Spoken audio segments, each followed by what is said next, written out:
улаан гомд ирээд хөдөө гадаа яваад жоо шамирч байна. Тэгэхээр өнөөдөр юу тайлгнах вэ гэхээр ирсэн. Өнөөдөр ирсэн. Тэгэхээр 2025 оны 7 сарын 30-ны өдөр яг одоо улаан гомд байна. Улаан гомд ирээд нийт 6-7 хоног боллоо. Тэгээд ямар ч e-book бол зараад явж байгаа. Сүүлийн үед бол e-book бол хөгжүүлээд явж байгаа. Тэгээд хүмүүсийн яг асууж байгаа асуулт датан дээрээс үндэслээд e-book хөгжүүлээд явж байгаа. Тэгээд сүүлийн 2 хоногт бол агуулга нь бол 2 дахин ихссэн. Тэгээд төдийчний ясын хувьас их суусан л та. Тэгээд ихсэн. Тэгээд одоо би бол яг энэ сар бол 7 дугаар сард ч тийм 1% Club-ийн гишүүнчлэлийн хэрэг бусгаж авах $116 411 мянган төгрөгөөр авах байсан. Энэ төлбөрийг нь бол нэг өдөрт бол хийцэн. Тэгээд жим ирэх авах ёстой байсан. Тэгээд би тэр эрхийг авах мөнгөө бол хийцэн. Тэгээд энэ хоёрын зардлыг би 800 мянгаар тооцож байгаа. Тэгээд би тэгэхээр MacBook авна. MacBook авах зорилго бол биелүүлэг байна. Юу гэсэн би MacBook-ийг 3-4 саятай гэж юу нэ тооцоолж байгаа. Тэр хэвцэл байгаа туу. 8-аас 10 сая биш үү? 3-4 сая доллар биш ээ. 3-4 сая төгрөгийн үнэтэй байгаа. Тэр надад одоо яг MacBook авах гэх юм бол одоо надад 3 сая төгрөг байна зөө. 800. Надад MacBook авах 2.2 сая төгрөг байна.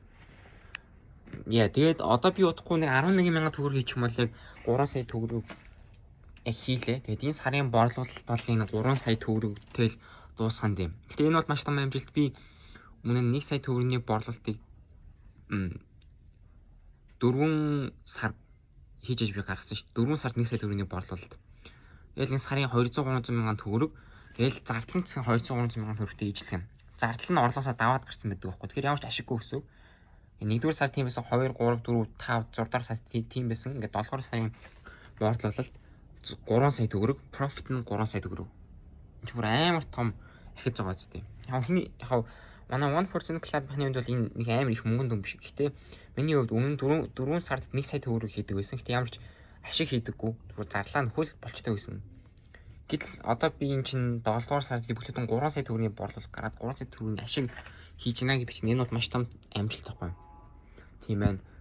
Тэгээд таад нэг 800 мянгаас 1.8 сая төгрөг хийчихээ. Тэгээд MacBook авах нэг 3 сая 4 сая төгрөгийг бэлтчихье.